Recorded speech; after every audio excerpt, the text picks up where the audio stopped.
buy for convenience, for your job to commute to a job when you work in person, not on a computer. But when you are a digital nomad and you work from the computer, you just have to be in a place that's got decent internet. And then you want to make sure that you produce the reasonable income to cover the cost of the house. So I could see you in areas where it is not as populated. The houses are cheaper because the market doesn't have as high of a turnover. Getting a 2,000 square foot house for $800 a month on a mortgage instead of having a 700 square foot apartment for $1,500 a month, stuff to that effect. Because you're not really looking at, if you're financing, you're not really thinking about buying it outright cash up front. But if you're gonna buy it cash up front, you should do like Michael say do on a regular basis, is go to some of them auctions and buy one for the unpaid taxes on a property, where you can buy a $250,000 house for like $15,000 worth of unpaid taxes, and then just pay the cost of court to put the title in your name, and then you got the house. You foreclose on the house and get the title for the house. And if you're going to go cheap by getting a foreclosed home. Go cheap by getting a tax seized house. If you're really going to go cheap, but don't get a manufactured home, or get a mobile home and call yourself trying to have something of equitable value. Um, but I mean, if you're just trying to grab you a bunch of rental properties and you want to build your trailer park, oh yeah, you go cheap and build your trailer park. But that's not for you personally. I wouldn't recommend that. But like as a business strategy, yeah, go ahead and do that, because you're not getting it for the equity. You're getting it for the income. You want to get a bunch of $75,000 trailers and rent them out to low income families. Then yeah, you can do that. The maintenance on them are pretty reasonable. So yeah, you can do that. He said you proved that it's better to invest in the stock market. I have. I have, because ultimately, if you go and look at the stock market, especially the stocks that I give you guys on a weekly basis, you will find that these are the dividend paying stocks right here at the bottom of the screen for 9 by 16, top of the screen by, well, no, 16 by 9 is at the bottom, 9 by 16 is the top. And those are dividend paying stocks, and you can run right now with the way the market is volatile, with Donald Trump doing all of his stuff in Iran. You got 19% interest on 19.5% interest on real estate investment trust, 18.5 is 16.5 on BDCs. And you've got certain shares or certain stocks that are so volatile right now that you can turn a quick buck for little to no money. You're talking about like 275 a share, 455 a share, 925 a share. Like a pack of cigarettes is like 3 shares of stock right now. A bottle of beer at the bar is like 2 shares of stock right now. It's so cheap to buy in, and it's paying dividends every month. And there's a lot of them that y'all could be getting yourselves into, and y'all, you don't got to worry about, if you're investing in real estate investment trust stocks. You don't got to go through all the trouble of buying a damn house and building it up and renting it out. You just buy the shares of the stocks and get the money off of that, because the real estate investment trust got to put 90% back to the people. So you personally don't have to manage a whole business, showing up, collecting rent, getting lawyers, suing people, foreclosures, evictions. You ain't got to do all that shit. All you got to do is just put your money up on the stock market for real estate investment trust and just get paid. You can sleep and make money and let somebody else do all the work. He said, stay away from mobile homes. Listen to Michael, y'all. Michael know what he's talking about. Mobile homes are great. Find one with additions. Still sells at mobile price, but you can rent it for a 3 bedroom, 2 bathroom price. Okay, so if you're buying it for a rental property, like I said before, a special shout out to Seth. If you're buying it for a rental property, it's a great thing to get. If you're buying it for a personal house with the expectation of equity later to take out a home equity loan to do repairs on the house, repair your car, buy you another car, pay for some medical bills, bail somebody out of jail, whatever it is that you would normally use your house for, a mobile home is not great for that. A mobile home does not hold its value enough to leverage the home as an asset towards other assets. You can't put up 5 trailers to go and get you an apartment complex. You can put up 5 houses to get you an apartment complex. That's what I'm talking about. So when you start talking about leveraging the houses that you own to get you a bigger property, you can't leverage 30 trailers in order to get you a strip mall, but you can leverage 30 houses to get you a strip mall. Special shout out to Nicole, Detroit, Michigan in the house.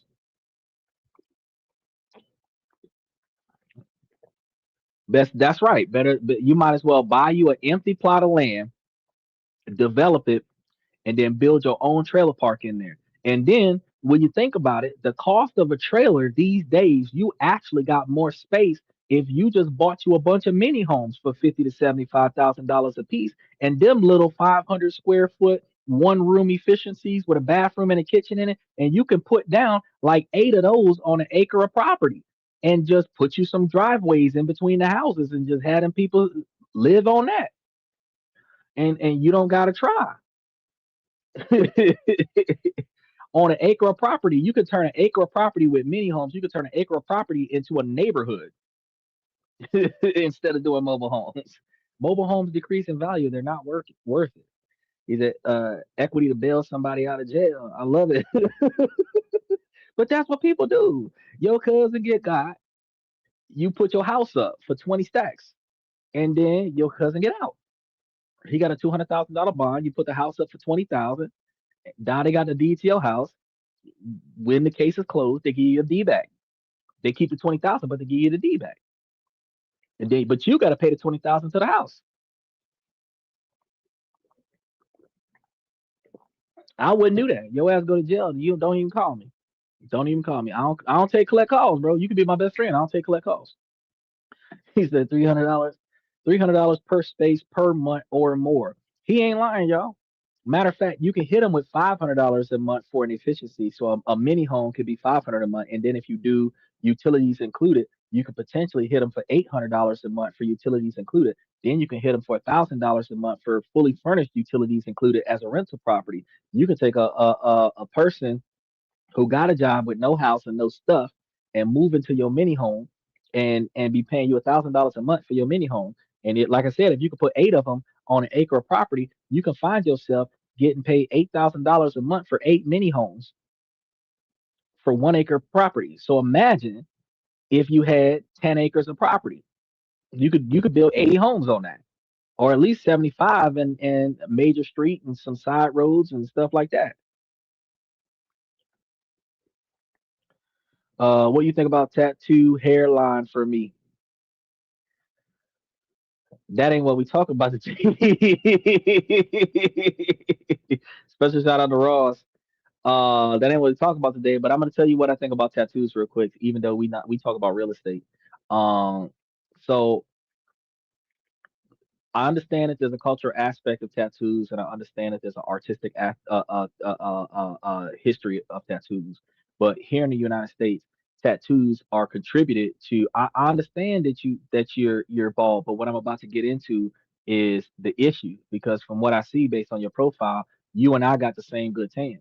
And the problem that I have, special shout out to Sean Banks, is that if you get a tattoo, you are going to get profiled as the social characteristics of the type of minority that carries tattoos.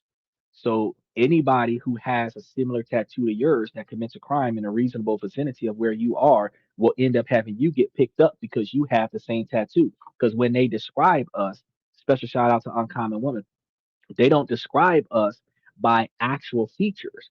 It is average height, African American male with average white tee, jeans, sneakers, bald head with a tattoo, right? So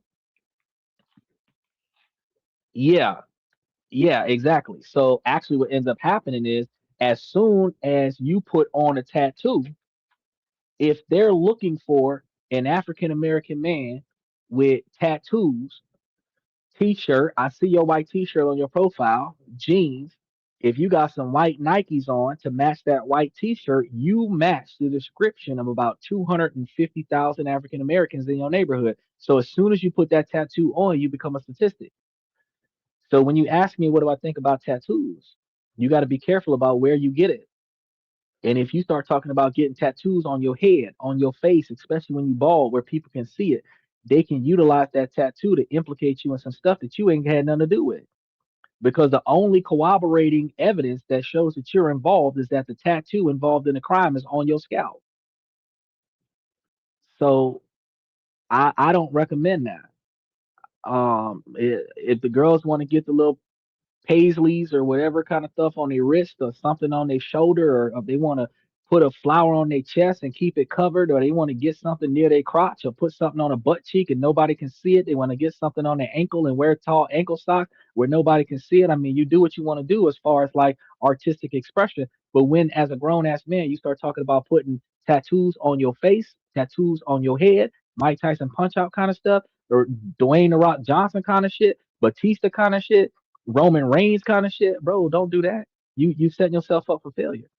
He said if there's anybody who got tattoos when young, who does not regret them? Everybody regret their tattoos. They regret the choice that they made.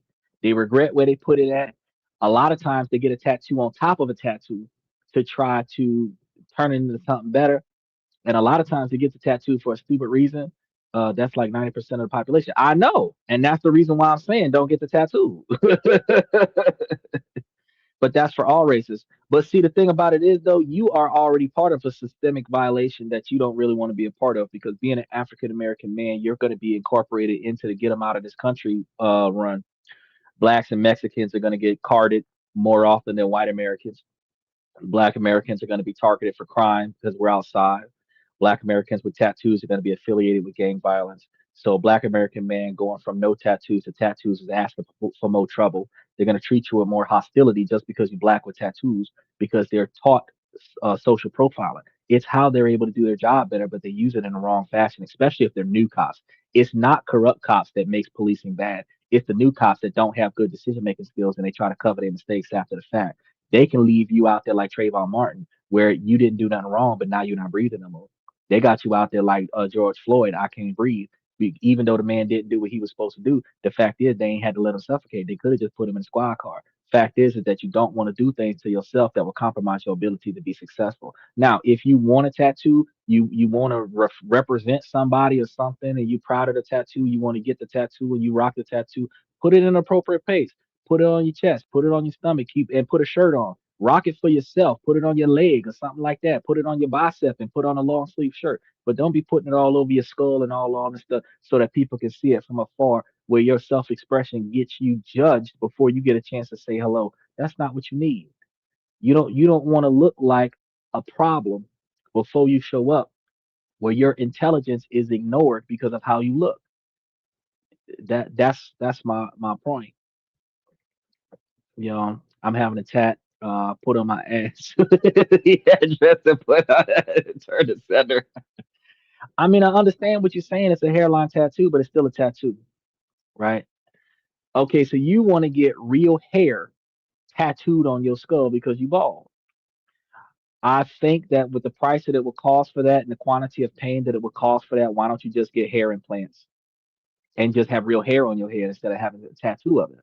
The tattoo is the problem. It's not the design.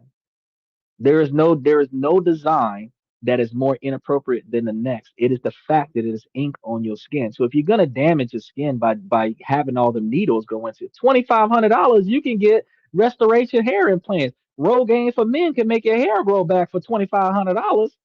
What you paying? That's a car, bro. What the heck you paying all that money for a tattoo for? For vanity, exactly. What you paying all that money, $2,500 for a tattoo for? When you could get real hair for that. And you could get the kind of hair that you can wash, rinse, and repeat. You can get better hair than these women be having on their head for $2,500. You can get you some Brazilian wax, silk, satin, something or other sold straight on into your scalp for $2,500.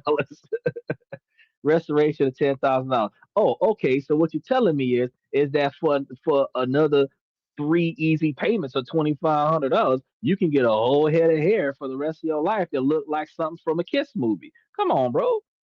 Come on, bro. Don't get no tattoo. That don't make no damn sense. You don't need no tattoo, sir. I'm just being for real. There's no reason in the world. And I'm not knocking tattoo artists.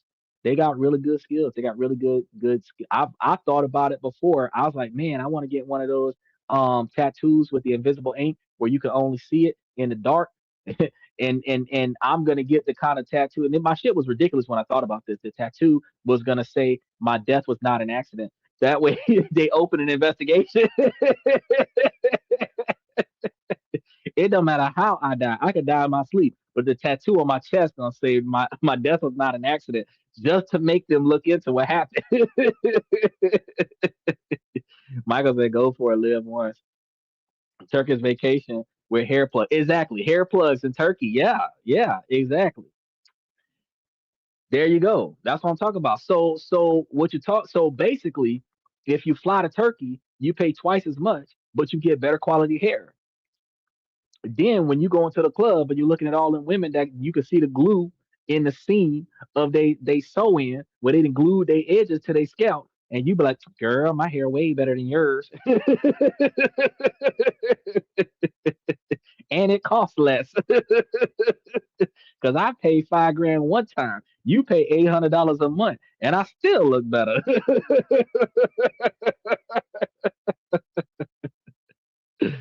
Lord have mercy.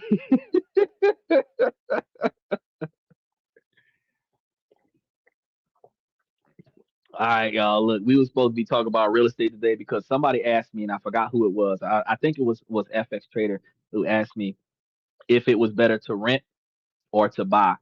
And that's what we were supposed to be talking about today, whether or not we were supposed to rent or to buy. Now, our short answer told y'all it's just better to buy than it is to rent, but I'm about to go down the details as to why I said what I said before, because I know that a lot of times people are a little bit skeptical and they ain't too sure what I gotta say.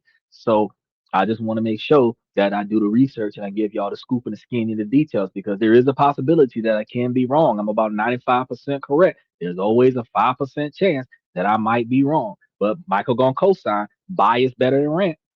Buy is better than rent. First time home buyer, you got the first time home buyer credit. You got finance, down payment assistance credits. You got FHA credits. You got so many different ways that you can pick up one house, one single family home, and then the mortgage, if you get it in the right spot, is going to be cheaper than rent. And then if you get one that's ready to move in with all the repairs, you don't got to do anything to the property for several years, and then you can factor in the cost of repairs into your savings. So the money that you're not spending on the mortgage and the money that you're not spending on, the difference between the money you was spending on the rent and the money that you don't have to put on your mortgage, you can put that money into a high interest brokerage account and start building up capital, so that when you do need repairs, you got extra money for that. Then you don't have to worry about not having enough money to take care of your house. He said, NACA mortgage, no money down, no closing costs. Man, fuck. I wish I knew about that. I ain't even find them people out. Cause so what I do about no closing costs is, what happens is that in the deal, I don't want to pay for it. So what I'll do is that I will have the seller pay for the closing costs, and then get a down payment assistance program to pay for the down payment. I don't put up no money. I sign the papers and then just start making the monthly payments. So all I really got to do is pay for the movers. But if you got a NACA mortgage program that does no money down and no closing, especially if it's the kind of company that'll take you with closer to a 600 credit score, a lot of people need to look into that and see if they qualify. One of the things we're going to tell you is that you get qualified better if you have 12 to 24 months worth of on-time payments on your credit score, and that you don't have that many charged off or overdraft accounts. Typically, you want to have less to no charged off or overdraft accounts for over the last 2 years. So when you decide to go and get that house, even if you have a bankruptcy of something like that, you don't have to worry about that. That's not going to stop you from getting a house, because anything after the first 24 months after the bankruptcy, you can still go and buy yourself a house. If you get evicted from a house, that does not stop you from buying a house. So if your landlord being an asshole, instead of letting them evict you, just go buy something and move out. You know, the chest tattoo that you can see under ultraviolet light's a great idea. Yeah, I know. That's what I was gonna get. That's what I was gonna get. And if I could set it up where when I pass, that it would happen in a spot where they would have to use an ultraviolet light on me, and they're gonna be like, "Who gets this kind of tattoo?" Chest is not. My death was not an accident. They'll open up an investigation. Look. Any man that's married, that's got a will or something like that, that's set up where the life insurance policy is set up where your wife gets the money as long as it's an accidental death. Before you die, you get that tattoo put on you that my death was not an accident. Freeze everything. 10 months trying to figure out how he died. Was there some foul play? He's warning us from the grave.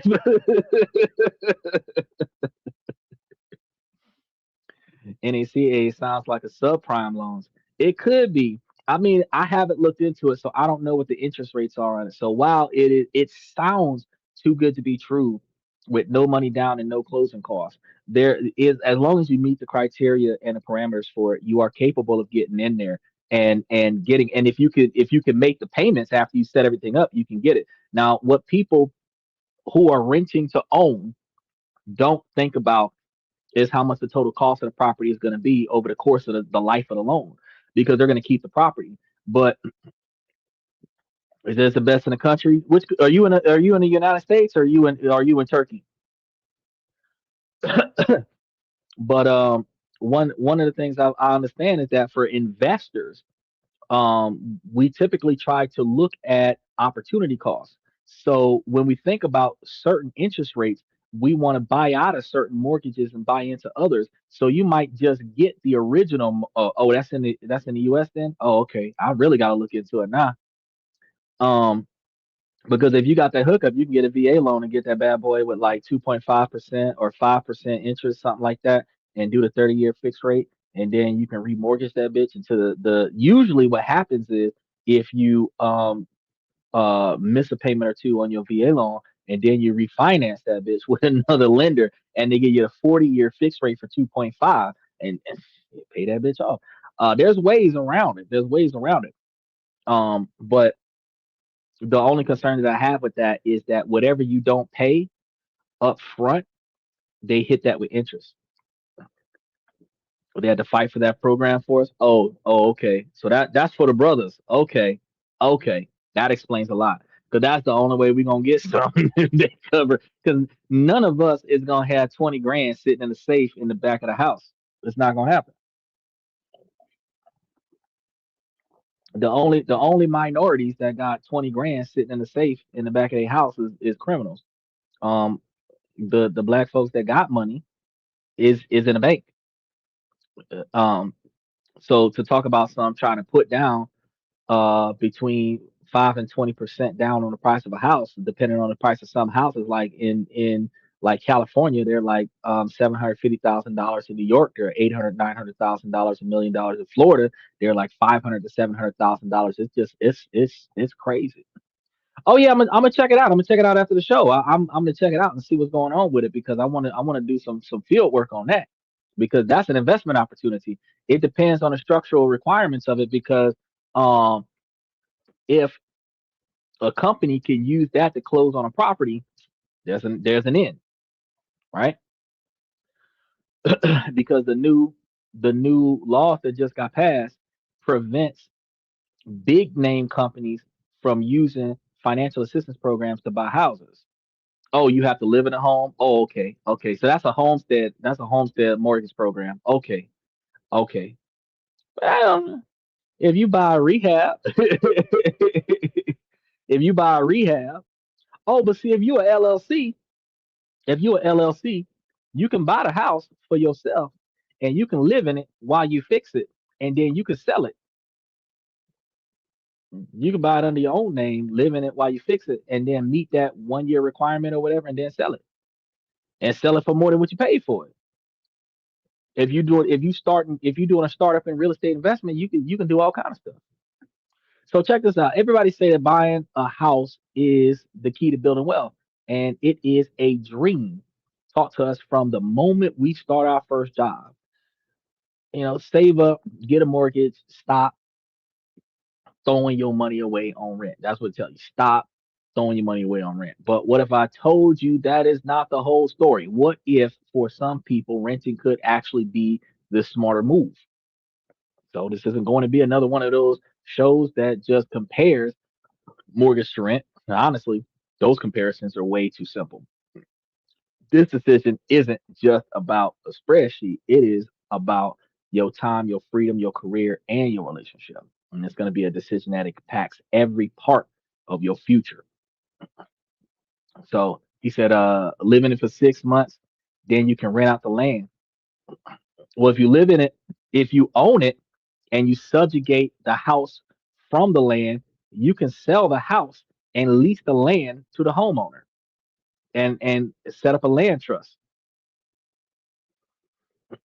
You can buy a multifamily and live in one unit and they will finance the repairs. That's what a lot of people recommend, but it's harder when you're doing one of those homestead loans. They typically don't allow you to walk into multifamily homes. They want you to do single family homes. If you can find one, because a multifamily home is considered commercial property.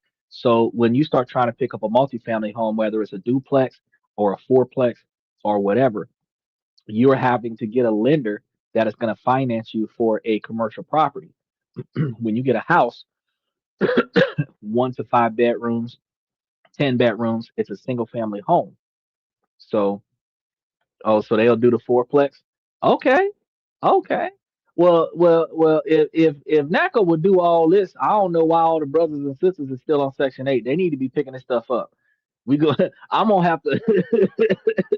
I'm gonna have to do some research. I'm gonna have to crossbreed with y'all and let y'all know so that I could at least put up a short or something about this place and let everybody know how to get their hands on it. I'll put some information in the membership and let everybody know how to get their hands on it. So that if y'all qualify, y'all go get it.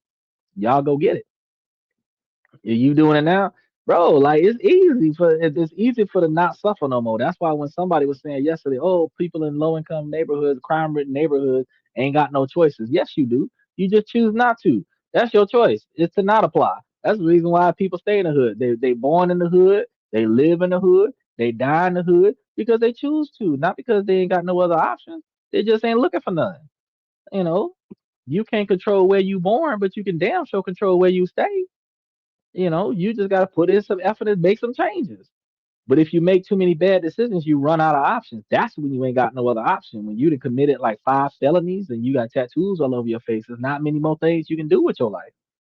That's why I always tell y'all think before you act. Now, how will that decision, no matter how much you impulsively like it before you get it, how will that decision impact the rest of your life?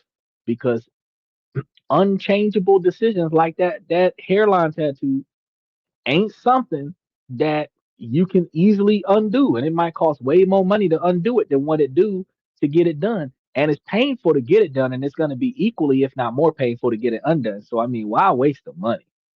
He said 6.22 is the average interest rate on a 30-year fixed rate. um no, it's going to be a little bit higher than that, Michael. 6.22 is going to be if you got good credit, and good credit is going to be over 720 credit score. 720 to 750 credit score. If you're looking at under a 700, you're going to be looking at 6.5, um, closer to 6.7. Unless you're doing a VA, then you might see 6.22 or 6.25. But if you're doing like FHA or something like that for a 30-year fixed mortgage for a credit score like 650, 670, 680, you're probably going to see closer to 650 or 675 interest rates. It's going to be less than 7, but it's going to be more than 6.2. I can tell you that. That NACO is always lower than average. That's because they getting the folks that can't afford it. If you undercut the market, you can make more profits because you're cheaper than everybody else because you're gonna get more customers. So the truth is, the rent versus buy debate is framed as a simple money problem, but it's really a complex life design problem. So for the next few, oh man, I want to say the next few minutes. It's like the next hour or so. We're gonna break this down, and I'm gonna show you guys how to look past the surface level numbers and use your housing decision as a tool to support your long term goals. So we're gonna do this by looking at three core pillars: your money, your lifestyle, and your local market. By the end, you won't have a one size fit all answer, but one does not exist. So you're not going to be able to trust a one size fit all answer. Instead, you'll have a framework to make a confident decision that truly supports the future that you want to build. So before we build a new way of thinking, we have to tear down that old one. The rent versus buy debate is full of two huge myths that we accept as fact, and they can lead people down the wrong path. He said, how can some people from Section 8 buy a house through NACA? Because people who live off of Section 8 don't got to pay so much money for housing, so they can save their money and fix their credit and pay off back debts, and then they can reduce their debt to credit on their credit score. And then when they decide to go, if they when they especially when you're doing combined incomes, because you can do co-signers on mortgages, you can meet that income requirement for the monthly payment, which is your income, your debt to income should be 30%. So if the house you're trying to buy is $800 a month, you got to be able to show $2,400 a month worth of income. So if you're making $2,000 a month or $3,000 a month, well, I would say about $2,500 a month, because people that qualify for Section 8 are inside of that $30,000 a month income. So somewhere between 24 and $30,000 is going to be somewhere between $2,000 and $2,500 a month income. If you got that kind of money, and your homie got that kind of money, or your girlfriend or your boyfriend got that kind of money, and y'all pool y'all money together and finance this house, if both of y'all got two and a half on a $30,000 year income, y'all come together, y'all got 5,000, which means y'all have more than three times the house note, which allows for y'all to co-sign on the house and get y'all something that's $800 a month and move out of Section 8 and then move into something else. Even though the Section 8 policy is that you're not supposed to have people off the lease living in your house, most Section 8 housing has residents with guests that live off lease. And if you've got extra people in your house that's living off lease and helping you with your Section 8, y'all can pool y'all money together and go buy a house. And then y'all can live in that house as cheap as a Section 8, but y'all building equity. Then y'all can leverage the house to buy another house. And then y'all can just keep spreading that around until everybody got a house. So it is possible. It just, like Michael said, you got to change your mindset. Oh man, I hate Section 8, but I mean, if you ain't got no other way, bro, it's better. Buy owner is good too. You don't have to go through a bank. Um, Works great on homes that cost 100,000 or less. Yeah, dude. But the hard part is that depending on where you go with 100,000 or less, you get in a house that need to be rebuilt. You're not getting a ready to move in house a lot of the times. If you're trying to get a rehab house for cheap, that's a good way to go. But if you're trying to move out of a house and move into a house that you don't got to do nothing to, it's hard to find $100,000 house. You can find them if you're talking about a one bedroom house, one bedroom, one bathroom. You can find them ready to move in. You can find a two bedroom, one bathroom for 110 or $120,000. But to find a three bedroom or four bedroom house for $100,000, there's something wrong with the house. So if you moving for yourself, then $100,000 house is findable in any state. But if you moving with a family, you, your girlfriend, and your child, where your child gonna need their own room, you and your girl gonna be in one room, and y'all might need a guest room. That's a three bedroom, two bathroom. You're not gonna find that for $100,000 nowhere. He said on their website, they say that debt to income rate is up to 40% of income. Yeah, 40% of income, but you got to look at 30% of income is going to be your guarantee, because you're looking at what your interest rates is going to look like, bro. When you start getting high risk, they start charging you more interest rates. So the better you qualify, the better it is, because you also what they're going to factor in, because some like the VA take out property insurance, and the VA takes out property taxes. out of the mortgage, so you don't got to pay that. But other lenders will include the taxes, and they will include the property insurance into the mortgage, which increases the price of the house. So your $800 a month house plus all that extra stuff might cost $1,000 a month. Now your 40% on $800 is gonna be what? 800 on 16. But then if you turn that to or 800 on 18, 1800, right? But then if you turn that into that extra $200 because of the rent and the property taxes, it just hit 1,000. If you making 1,600, you more than 50%. If you was making 2,000, thinking that, oh, this mortgage is going to be 800 for just the house, and then they add that 150, 200 a month to it, now you at 1,000. You went from being less than 50% to being right at 50%. So if you aim for 30%, if you're getting the kind of loan that's going to hit you with that extra property taxes and property insurance, and if they got the termite contract on there and all this other stuff that's going to be added on as monthly payments, you're still in the threshold of less than 40%. So I'm giving you a aim lower than expectation so that you can always succeed. Because if you at the top and then you overshoot, it's like being 1 pound below the next weight class, and you just sneeze and go into the next weight class, and now you the lightest motherfucker in the new weight class instead of being the heaviest motherfucker in the old weight class. You don't want to be at the top end of 40%. You want to be at the top end of 30%, so that if you add an extra 5% of cost to the deal, you can still have less than 40%. He's as good in Mississippi, Alabama, South Carolina, Indiana, and Kentucky. Woo! Move in ready. I'm gonna be looking into that. Arkansas, I was looking around Arkansas. They got some out there, but not 3 and 4 bedroom houses though. Not ready to move in houses though. They got some out there though. The houses out there in Arkansas going quick. They got some in Tennessee going quick too. But the further down the line we're going, um, as everybody gets used to this bombing thing going on in Iran, the more houses getting picked up because y'all gotta understand this the year. If y'all everybody who got a W-2 job in 25 filing their taxes in 26, this the year because your tax return should have all of your overtime tax from 25 coming back to you on a refund. All of your all of your tip taxes is coming back on a refund. So if you used to get $1,000, $5,000, whatever back last year, this year you might get 10 or 15,000, which would be just enough to cover getting yourself a house. So you can just to this year the year to make that change. It said DTI at 40%. Better get another job and start a budget ASAP. That's what I'm trying to tell you, Michael. You better be closer to 30%.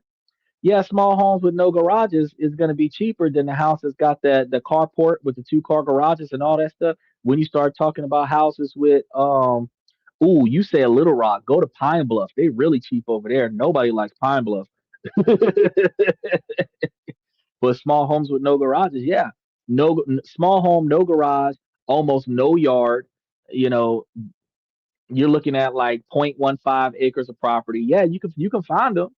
But when you start talking about point 0.5, 0.35 acres of property, 2 car garage, 3 bedroom house, fenced in, nah, they not giving you none of that for $100,000 with no overtime. Form from the employer, you do it yourself. You can cheat. Well, what you supposed to do it yourself, what you should have did was take your last check stub from December, count up all your overtime, and then count up all your tips that they took off your credit card. Don't count your cash because that's not gonna benefit you at all. And then claim on your taxes, and Uncle Sam got you. But in 2026, they're going to be penalized if they don't have a second line item on your check stub to cover accounting for unpaid taxes or unpayable taxes on your overtime hours. So you should see it. Unfortunately, I don't have a W-2, so I can't verify it yet. But you should see it an extra line item to cover your overtime. But all that extra money y'all gonna be getting back this year from all that stuff y'all got taxed on last year that y'all no longer getting taxed on this the year. Instead of buying a new Xbox or buying a new car, buy yourself a house this the year. Because if you paying rent and you can find a house that's just as much or cheaper than your rent, this is it. It ain't there, they're gonna be in trouble. The future in starter homes and seniors is small houses on small land. Yeah, yeah. So, and that's one of the other things I was gonna say. Don't just go look at regular houses.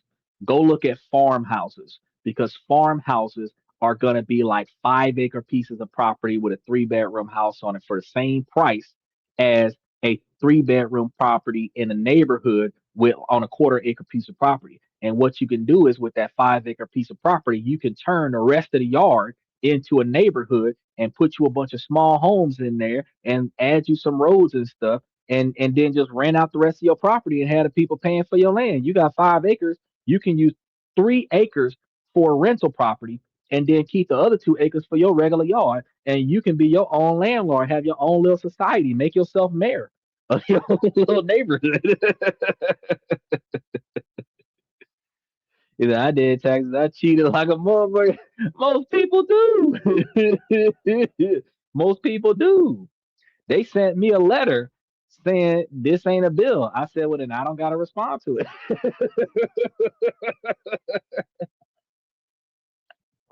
They let me know that they had some money. And I said, oh, well, in that case, you can keep it. I don't need it because I'm not giving y'all shit. You can hold on to it. You know, every year they tap me on the shoulder and say, hey, somebody sent us some money on your behalf. That's good for me. I ain't got to give you nothing now. Uh, now, look, first up is the first one of the three pillars is going to be the one that you guys have heard a million times. Renting is just throwing away your money, and this may be the most misleading piece of financial advice out there. It's designed to make you panic, to feel like every rent check is a pile of cash that you're setting on fire. But let's reframe this, because renting isn't throwing away money. You're paying for a service. You're paying for shelter, sure, but I mean, you're paying also for flexibility, because you're paying for the freedom to move for a new job with just a 30-day notice instead of a 6 month selling process.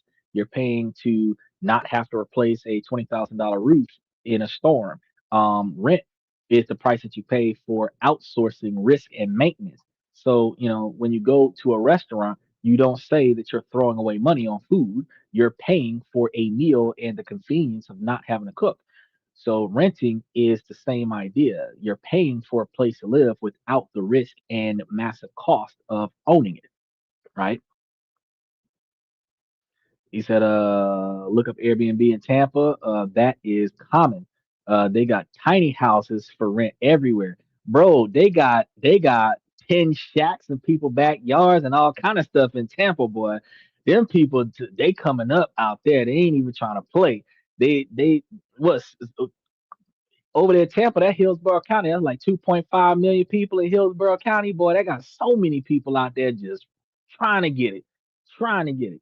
So you go out there, that's a hot market for real estate. You go out there. I don't know how y'all gonna make that work, but you can go out there. He said, welcome to Weberville.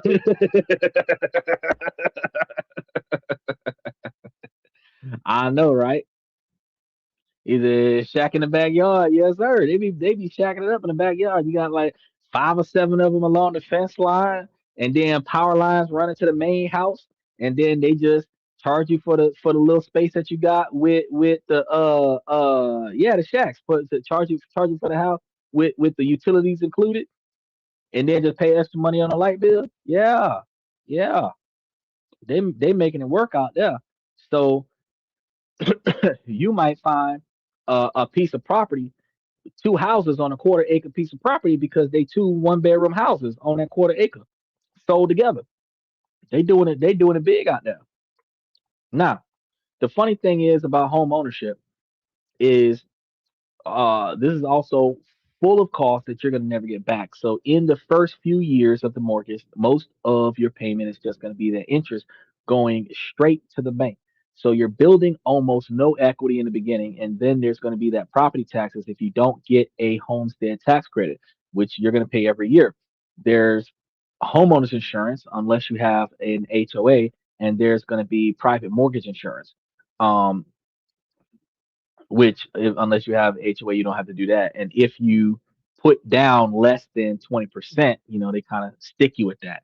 Then there's going to be a maintenance and repair costs, which are a constant drain, and all of that money that you will never see again. So when someone tells you that renting is throwing money away, I mean, the reality is a big chunk of a home ownership cost is also money that you're going to never see again, too. So, the difference is the renter knows exactly what the cost is each month. And for the homeowner, it's a much larger and much more unpredictable number as they're buying in.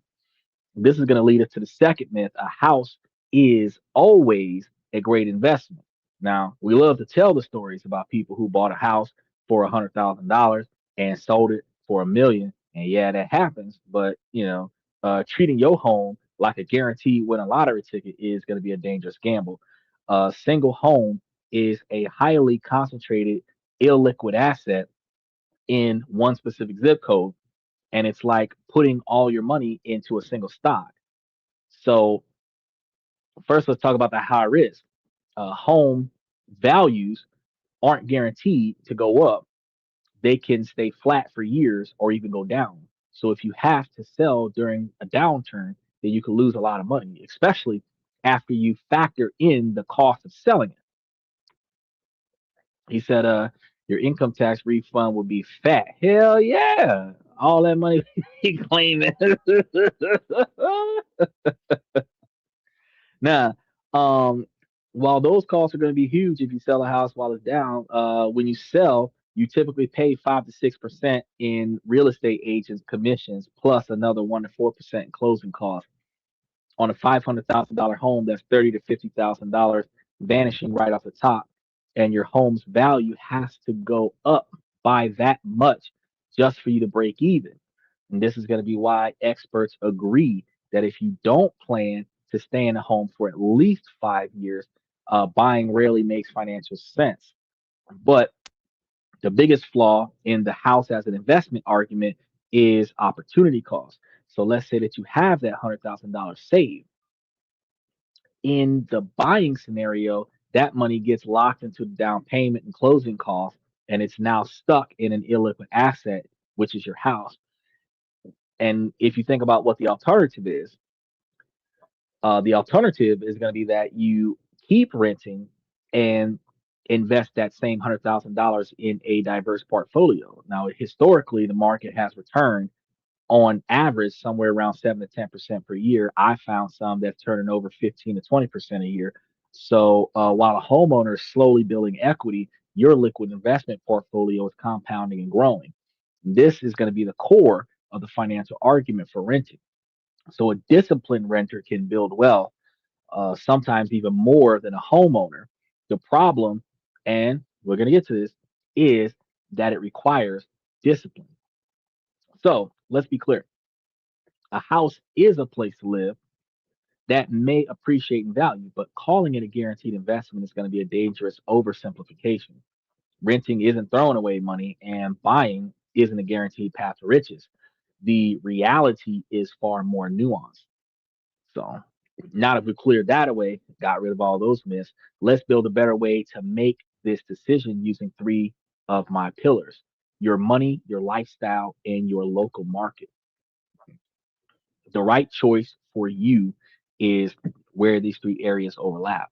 So let's start with the first and most critical pillar, your money, because I'm always talking about what impacts your ability to make, save, and invest money. And y'all make sure that y'all like and subscribe and mash those reaction buttons while we're watching the show tonight. Um, this is going to be about the total, true final picture. So most people only look at the PITI, which is principal, interest, taxes, and insurance, but the real cost is going to be so much bigger. First up, the cost to buy. This is going to be your down payment from 2% to over 20% of the price of the property, depending on where you are. Then you have closing costs, which are a dizzying list of fees that can add another 2 to 5%. That's not even the cost of the surveys that you got to do on the property, surveys and inspections. which could cost you another $5,000. Of this loan amount, all of this money is going to be coming out. So you could be looking at a huge cash outlay before you even move into the property. Next is going to be the outgoing cost because besides the PITI, you might have the PMI and an HOA fee. I don't like fucking with HOA fees, but some people ain't got no choice. Higher utility bills are going to come with that. But the most overlooked cost is going to be maintenance. A good rule of thumb is to budget 1 to 3% of your home's value every year for these costs. So for a $400,000 home, that's $4,000 to $12,000 a year. You need to set aside for the water heater that will fail or the roof that will leak. These aren't if costs; these are when costs. So if you're looking at a $400,000 home and you're looking at upward of $1,500 to $2,000 a month worth of mortgage, then you would need to take another $1,000 a month to put into a brokerage account so that you can build up enough money to pay for the cost of these repairs. Now, if you're renting and you're paying $3,000 a month, you're breaking even, right? So HOA fees, insurance rate hikes, repairs, etc., are wild these days. Yes, sir. And then them home inspections. Them home inspections can be a sum of it. You be looking at that house like, I love it, I love it, I love it. And then they hit you with some shit. You be like, ooh, hole in the wall, hole in the floor, sinkhole up underneath the house, bodies in a septic tank. Y'all mean, all kind of shit. The house is not connected to the city. You got to pay the extra cost to fix it. Zoning problems. You got all kind of stuff. Water heater flushes every year and it'll last 10 years. HOA, homeowners insurance, the HOAs suck like a bitch. The HOA ain't the problem. It's the self entitled individuals that decide to join the HOA. And not every homeowner joins the HOA. So what ends up happening is instead of the whole neighborhood having a meeting, it's only the 15 people who don't have no value in their own life that join the HOA, and then they make everybody else's life miserable. And because you subjugated the land, you're renting the land from the HOA and you own the house, you have a deed restricted house. So you can't do whatever the fuck you want to do with the house that you're paying for. And if they don't like what you're doing, they can fine you and then put a lien against your house and then foreclose on your house and take your already paid off house from you because you did not follow the HOA's rules. I don't like a HOA. I'll be damned.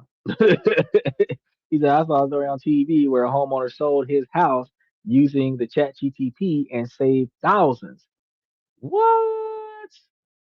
I wish a motherfucker would say, that's how you use AI. He sold his house using chat GTP. Mm. I guess because you can draft a lot of documents, and if you spend a lot of time on organizing the documents correctly, you don't need anything other than the license to sell. But a single homeowner does not need a real estate development license to buy or sell a house. They just need a real estate investment license in order to put it up on the MLS. So there isn't any laws or requirements anywhere that you got to pass a bar or something like that in order to do real estate. And that's one of the reasons why real estate is one of the best things to get involved in because you can be a high school dropout and go into real estate. You can be a CEO and go into real estate. You know, if you're in a real estate investment firm, all you got to do is know somebody that's willing to invest in a property and know somebody who's willing to close a deal for or do the brokerage information and then close the deal for you, and you can do it. All you got to do is find the property and middleman the situation, and just because you was involved in a discussion, you can collect a paycheck. You don't really got to have no skills other than how to talk to people. And somebody like me that don't ever shut up, I mean, I could do that.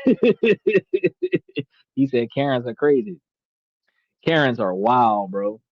He did have a lawyer to read the documents. I mean, he had to make sure that the app did it right, but he saved so much money on getting it automated for him before he went and finalized it. Because could you imagine how much more money he would have paid to have the lawyer take his idea and put it on paper and then organize it and then do like three different updrafts and then the final copy was accepted? Probably would have been 3 hours, would have spent like $750 to get it done. But because he did everything himself, he go to the lawyer and the lawyer checked the box on. He probably paid $50 to $100 to get it done because the lawyer only took up 15 minutes of the time. Most people use escrow for real estate investments in order to hold the money in good faith. And then when you're doing wholesaling, you can sell the house or leverage that escrow account and sell the escrow account to the other person with the house and close the house and get you some money back. So there's all kind of stuff that's going on with real estate. Now, another thing we're going to look at, exit costs. When you sell, agent commissions and closing costs will typically eat up 5 to 10% of the sale price, which is why I don't sell shit. Typically keep it, right? Now, let's model this out. Let's create two people, owner Olivia and renter Riley. Both live in the same city and have the same saved $80,000. Owner Olivia buys a $400,000 house and she uses her $80,000 for a 20% down payment. Her mortgage is at, let's say, 6.2% interest rate plus taxes and insurance is about $3,000 a month. So clearly she's in like Florida, Miami, something like that. She's also budgets 1% maintenance, which is another $333 a month, and her total monthly house cost is about $3,333. Now let's say rent a Riley comparable home for $2,400 a month, and well, she spends like $933 less per month than Olivia. Now, here's going to be the crucial step. Rent O'Reilly invested her $80,000 down payment money into an index fund, and she also invested the other 933 monthly difference. We're going to assume an average of about 7% annual return for the safe stuff. And then, if we fast forward 10 years, owner Olivia's house has appreciated at a modest 3% per year. So her $400,000 home is now worth about $537,000. She paid her mortgage and now she owes about $307,000 on there. So her raw equity is $230,000. If she sells, she'll pay about 8% in cost, which is about $43,000, leaving her with a net position of roughly about $187,000 in cash. Now let's check out that renter Riley. Her $80,000 growing at 7% a year is now worth about $157,000. The $933 a month that she invested grows to about $162,000. Her total investment portfolio is now worth $319,000. In this specific scenario, the disciplined renter came out ahead. But, and this is a huge but, this outcome is highly dependent on the numbers that we use. Because what if Olivia's home appreciated by 5% a year? Or what if Riley wasn't a disciplined and just spent the extra cash? Recent data shows that in nearly 60% of US counties, the total monthly cost of buying is actually cheaper than renting.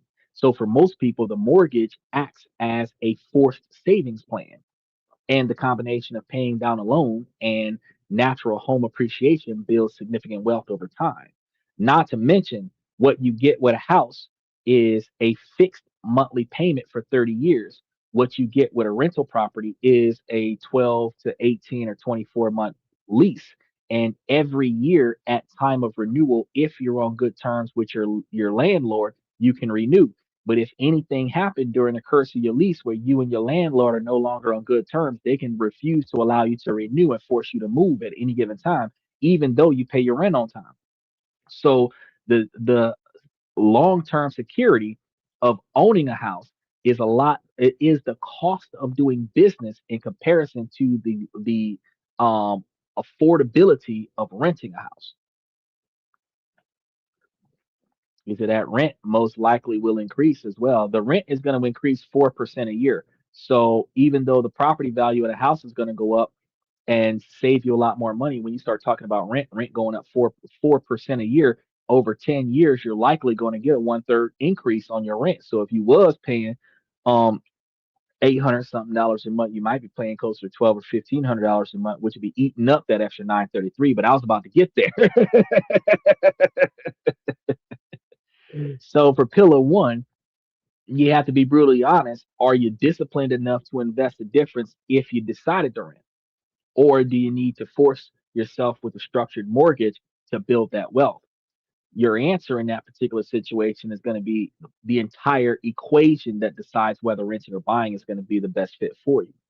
Now, let's move to pillar number two, your lifestyle. And this is what gets ignored in financial spreadsheets, but it's arguably the most important for your happiness. Your house choice has to support the life you want. The main tension here is going to be stability versus flexibility. Homeowners offer stability. You can put down roots, you can paint the walls, renovate the kitchen, and plant trees. For people raising a family in a certain school district who have a stable long term job, this stability is priceless. Renting, on the other hand, offers flexibility. It gives you the agility. What if your dream job opens up in another state? What if you want to change careers and lower your expenses? For a renter, these pivots are going to be simple. You give notice and you move. For a homeowner, a move is a massive undertaking that can take months, if not years, and cost tens of thousands of dollars. Your assets can become an anchor. So remember, if you don't plan to stay put for at least 5 to 7 years, buying rarely makes financial sense. When we're talking about personal, rent versus buy. But for commercial, oh yeah, buy and hold that bitch. But again, you're holding it for 5 or 7 years. You're not trying to do a fix or flip. He's in rent in my old city. We're jumping from like 600 ish to 800 ish in many areas overnight. Yeah, it's tax time. It's going up that 4%. Really going from 600 to 800, they jumping up like $200. That's more than 4%. From that, that's that's 25%, 25, 30% spike. They taxing. They taxing. But this is the time of year that they're gonna do it during tax time when everybody got extra money and they want to upgrade their standard of living because they got all this extra money, 25, 30, $40,000 worth of money that they getting from all that money taken out of their tax return. And then they thinking that, oh, we balling this, that, and third. We gonna move to X, Y, and Z spot, throw all this money down on renting all these different places and thinking that, oh, it's gonna be good. That money ain't gonna get come like that one year. Because next year they shit gonna be together and they not gonna have all that taxation on you like they had on it this year. So you're not gonna see that big ass tax return in 2027. You're gonna see that big ass tax return in 2026. So you don't put that money somewhere valuable. That's gonna be the last time you see that large stack of money coming from the U.S. government. That's a return on investment. Now, you also going to have to consider your time and your energy when you start talking about renting versus buying. Home ownership is a part-time job that you don't get paid for. There's always something to fix or to maintain. So for some people, this is going to be joyful. For others, this could be a soul-crushing time drain. And for those people paying rent, it's a deliberate choice to buy back their time and their mental energy. You don't got to think about shit. Garbage disposal break, call a landlord. Toilet plugged up, call a landlord. Light bulb don't work, call a landlord. But grass need to be cut, call a landlord. But let something happen at your house. You got to look at your bank account and see how much money you got to fix that. Now, the last piece of the puzzle is going to be pillar number three, your local market. Rent versus buy equation is intensely local. The math in Cleveland, Ohio is completely different from San Francisco, California. The best tool to get a quick read on your market is the price to rent ratio. So this is going to be a simple calculation. Take the price of a typical home and divide it by the annual rent of a similar property. So a $300,000 house that rents for 1,500 a month, $18,000 a year, has a price to rent ratio of 16.7. As a general guideline, a ratio of 1 to 15% tends to be favoring buying. A ratio of 16 to 20% is a gray area, and a ratio above 21% tends to favor renting. So it's important to know that this is just going to be your starting point. So in some high cost markets, this ratio might stay high, but a stable fixed mortgage could still be cheaper in the long run than facing unpredictable rising rents. So you have to do the calculations for your own neighborhood. And you can go to a real estate website and find homes for sale that you consider and then find a comparable rents and do the math. And this is going to be one of the number one things that gives you the power to clue yourself in about financial wins in the area that you're intending on going. Me myself, I be trying to get me a big ass piece of land and put me up some big ass fences and some century towers and big ass spotlights, have a Batman emblem in the sky. They're gonna be looking at my house like this guy is crazy. Y'all be decorating y'all house like Santa and Christmas, and my house gonna be looking like Gotham City. This guy got electric fences and shit, bob wire everywhere. Um, and then most of that money is gonna be spent on toys, new cars, and TVs. You already know it. You already know. You know how many people gonna be the next WWE champion this year with all the money they're gonna be wasting on bullshit. They're gonna waste so much money in March, April, and May, and then in June, July, August, they're gonna be wondering where the money went. And then this time next year, they're gonna be regretting every decision they made. I don't know what to tell you. Is they got to get a house in Pittsburgh for that? You can go if you go to a place with a low population, the value of the house is going to be cheaper. You're going to get more land for your money. You're going to get more house size for your money. As long as it is closer to your job, unless you work off the computer, you good to go.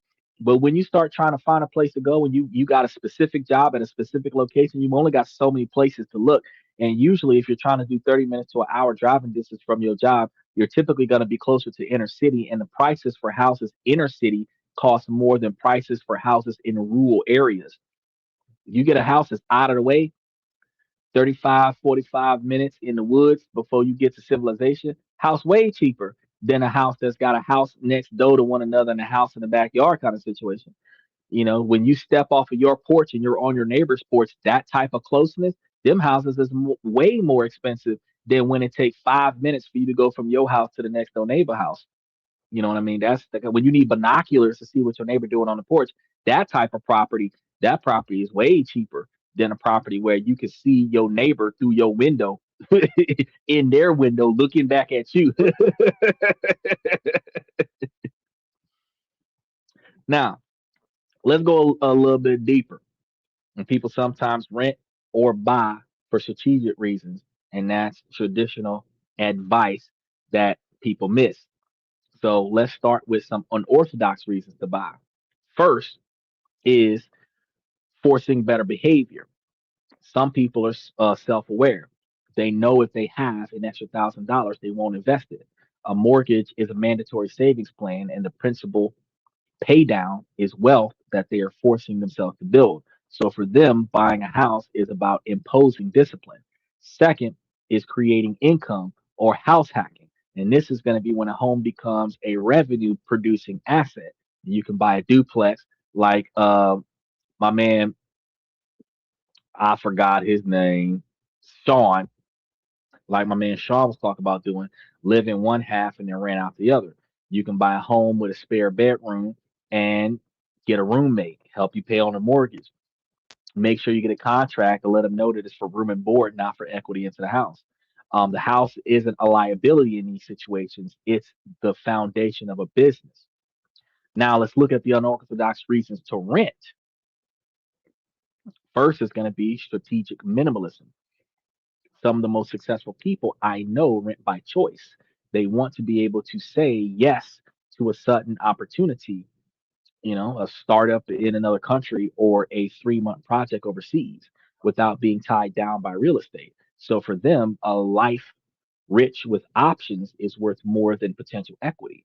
I'm going to tell you right now, before I go any further on that one, if you get you a really cheap house that's reasonably priced and you pay that some bitch off and all you got is the property taxes, then you can leave your house and then move to another country and you only paying like $75 a year on your damn house, and then you don't gotta worry about all that extra cost and leave all your stuff in America and just take your duffel bag and fly to another country. Whereas if you rent, you got to pay that rent, you got to renew that lease, and if you don't, they'll put your stuff out, and when you come back, you ain't got no stuff. They said out there when no one will hear you scream, yeah, boy, hills have eyes. You know, it'd be some as the world turn and some murder she wrote. Now, second is going to be legal insulation. For some professionals, like doctors or business owners, having a lot of equity in a home can make them a target for lawsuits.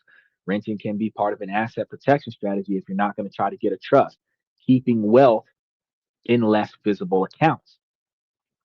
And a professional favorite, protecting your mental bandwidth. Some people know that if they own a home, they will obsess over every little inkling of its value. Plan renovations they can't afford and lose sleep over every strange noise, and they rent as a conscious act of self preservation. They pay a landlord to handle the entire category of problems so that they can direct their attention towards their work, family, health, and, sleep. It's not being lazy, it's strategic. So we covered a ton of ground here, and I know it can keep feeling like a lot of pressure.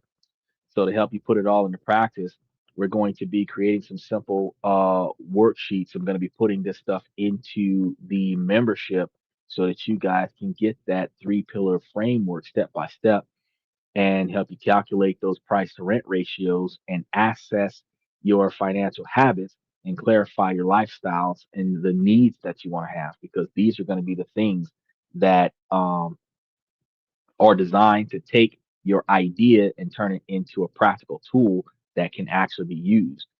So, after all of this, what's going to be the answer for you? Are you going to rent or are you going to buy? The answer for me is buy. The answer for you depends entirely on you. Anyone who gives you a blanket always buy or always rent answer is doing you a huge disservice. They don't know your income, your career, your goals, your family plans, or your local market. They don't know if you've got charge offs on your credit score or negative marks that'll prevent you from qualifying for a loan. They don't know if you've got recent evictions that will prevent you from qualifying with purchasing a house. You actually, if you're buying into an HOA, can't buy a house if you got a felony within a certain period of time because the HOA doesn't allow certain people in the neighborhood with certain bad criminal records. So all of these things play a huge factor into whether or not you buy or whether or not you rent. But if you foreclose on a house and you can no longer mortgage a house, you can always switch over to renting. And if you get evicted from a house, you can always switch over to buying a house because your eviction has nothing to do with your foreclosure as long as you don't have an outstanding balance on your landlord. So the goal here is never to give you an answer that is a one size fit all for everyone. It is a way to give you guys a framework to figure this out for yourselves. So the first thing you want to analyze is going to be your money. The total cost, the total opportunity cost, and your own discipline is highly important. Second, you want to elevate your lifestyle. You want to be honest about whether you need stability or flexibility right now.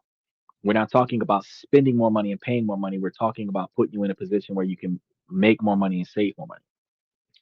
Then, third, you want to understand your local market by calculating the price to rent ratio to see if the math in your city works. Neither renting nor buying is good or bad. I mean, they are just different tools. Buying can be a fantastic way to build wealth, generating reoccurring income that you don't have to work for. I expect you to buy and hold because that's better than buying and selling, and then you got to go back and buy another one.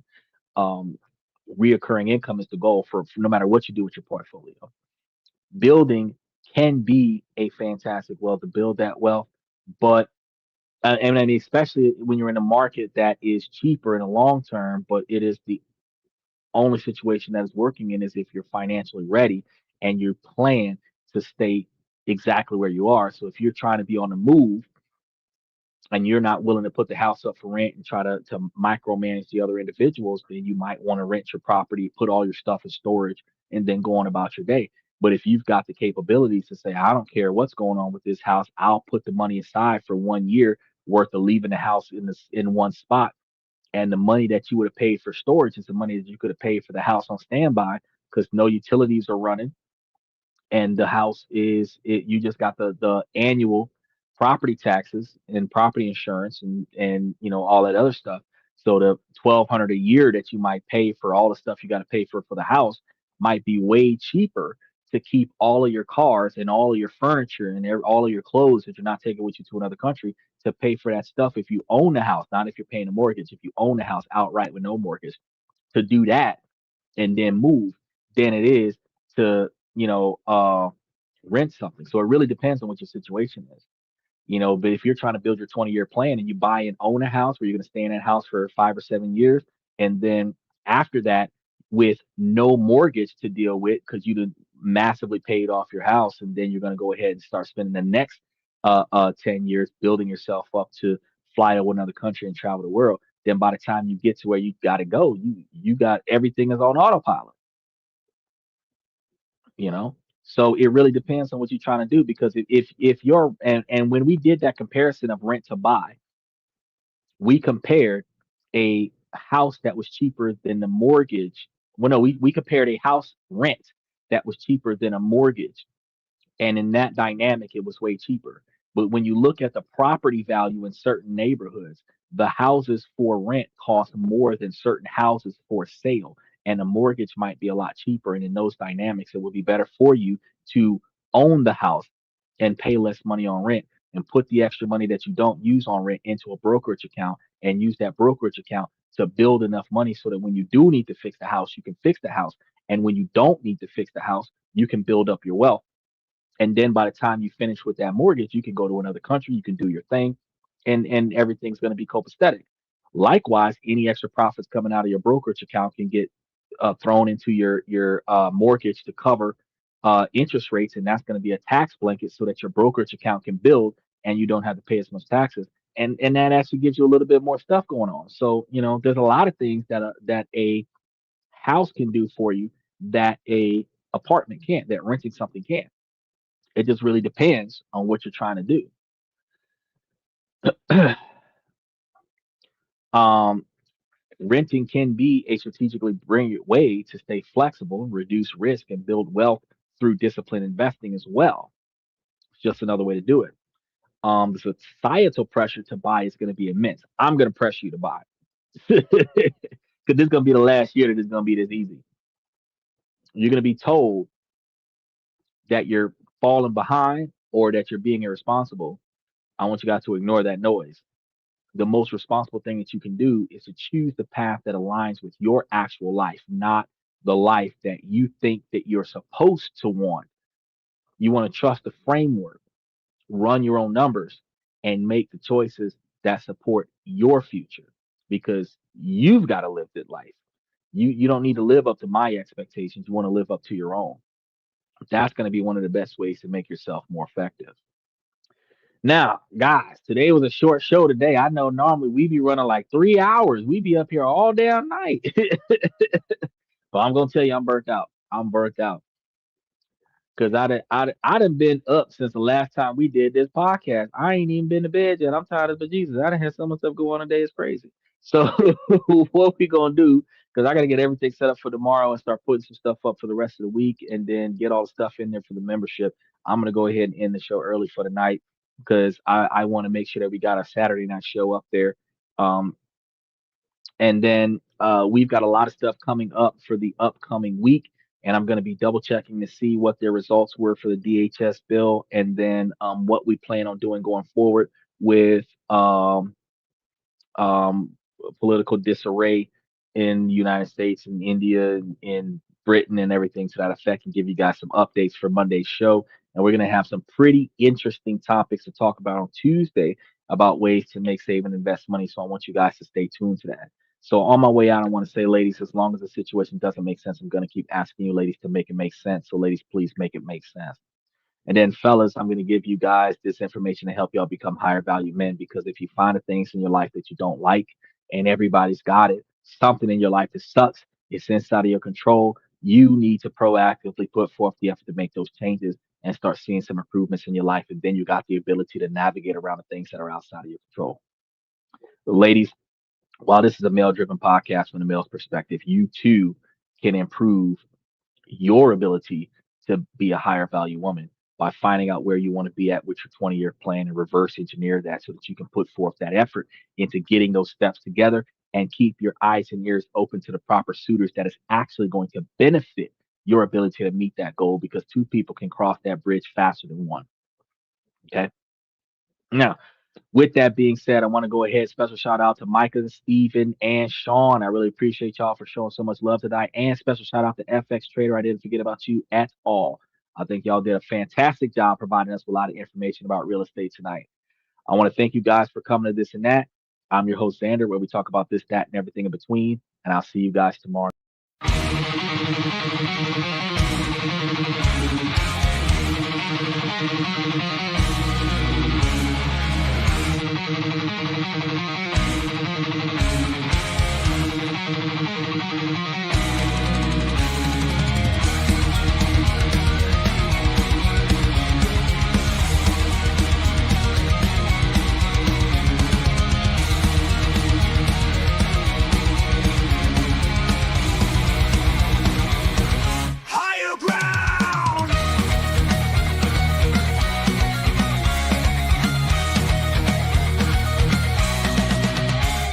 Chase validation, now I validate myself. Building inner strength, putting doubt upon the shelf. No more unnecessary drama, no more wasted time. Climbing higher, constantly making my own climb.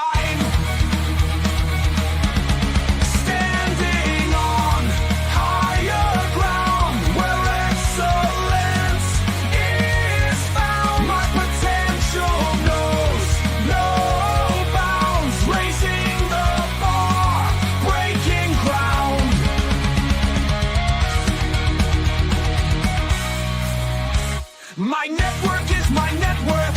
Choose your company wise. Surround yourself with eagles, not with sheep in disguise.